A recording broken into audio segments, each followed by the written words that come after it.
जय हिंद दोस्तों। आज हम सब इस वीडियो में पत्र सीखेंगे और इम्पोर्टेंट पत्र सीखेंगे भाई, और बेहतरीन तरीके से सीखेंगे। तो चलिए बिना समय गवाए हुए वीडियो को स्टार्ट करते हैं भाई। वीडियो का आपका टॉपिक है मासिक शुल्क माफ करने के लिए प्रधानाचार्य को एक आवेदन पत्र लिखें। तो भाई जब भी हम कोई पत्र लिखते हैं तो सबसे पहले भाई अभिवादन किया जाता है। क्या किया जाता है मेरे भाई?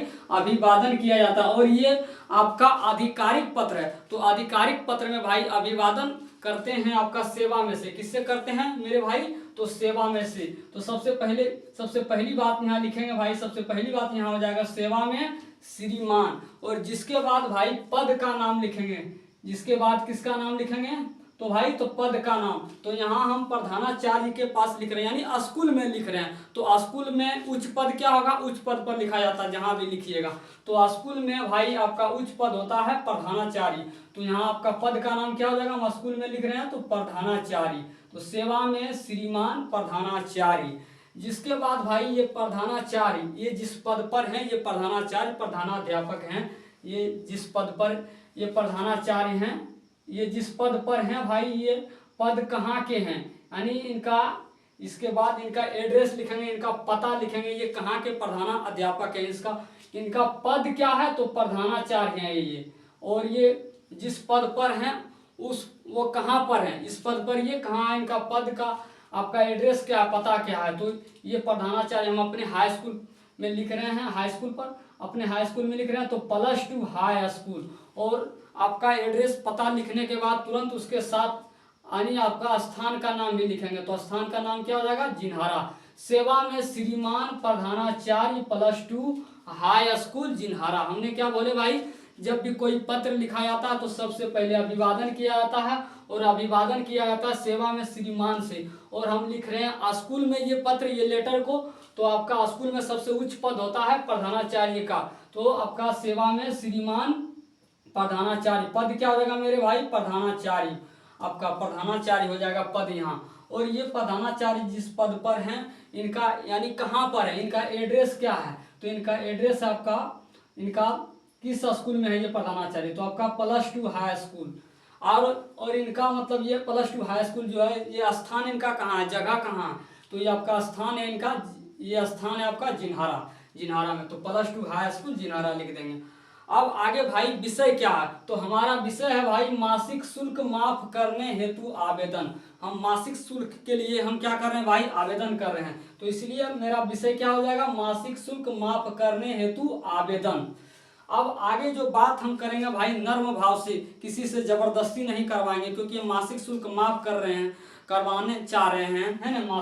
मासिक शुल्क माफ करने हेतु हम आवेदन लिख रहे हैं, तो जबरदस्ती तरीके से नहीं करा सकते हैं, नम्र भाव से यहाँ करेंगे। तो महाशय सविनय निवेदन है कि, यानी महाशय सविनय यानी नम्र पूर्वक, यानी आपसे निवेदन है कि मैं आपके कॉलेज में, अब जहाँ पर आप आवेदन पत्र लिख रहे हैं भाई, सबसे पहली बात आपको याद रखना पड़ेगा उस कॉलेज में, मतलब आप किस क्लास में, किस सेशन में, ये बात लिखना बहुत जरूरी होता है, इंपॉर्टेंट होता है। तो महाशय सविनय निवेदन है कि मैं आपके कॉलेज में 12वीं का छात्र हूँ या छात्रा हूँ। मैं निर्धन परिवार से हूँ। मैं एक निर्धन परिवार से हूँ, यानी कि गरीब परिवार से हूँ। क्या हूँ भाई? गरीब परिवार से हूँ। 8 सदस्य वाले परिवार की आय का, निर्धन परिवार से हूँ कहने का मतलब यानी मेरा परिवार जो है, मेरा फैमिली जो है भाई 8 सदस्य का मेरा फैमिली है। मेरा जो परिवार है आपका भाई क्या है? 8 सदस्य का परिवार है। और मैं क्या उस पर, और क्या है मेरा परिवार भाई? तो मतलब मैं उस परिवार में, अगर पूछा जाएगा कि मैं क्या हूँ, तो उस परिवार में मैं क्या हूँ भाई? तो मैं किस परिवार से बिलोंग करता हूँ अगर कोई पूछेंगे तो हम जाहिर सी बात बोलेंगे मैं एक निर्धन परिवार से हूँ। 8 सदस्य वाले परिवार की, 8 सदस्य हमारे परिवार में हैं, 8 सदस्य वाले परिवार की आय का एकमात्र स्रोत जो 8 सदस्य के जो मेरे फैमिली में 8 सदस्य हैं, मेरे फैमिली में, मेरे परिवार में 8 लोग हैं, लेकिन उस 8 आपका सदस्य में, 8 मेंबर में से आपका जो है कमाने वाला जो मेंबर है, एक ही मेंबर है, जो कि कौन है? मेरे पिताजी हैं। और मेरे पिताजी की अल्प आय है, यानी बहुत कम ही आय है।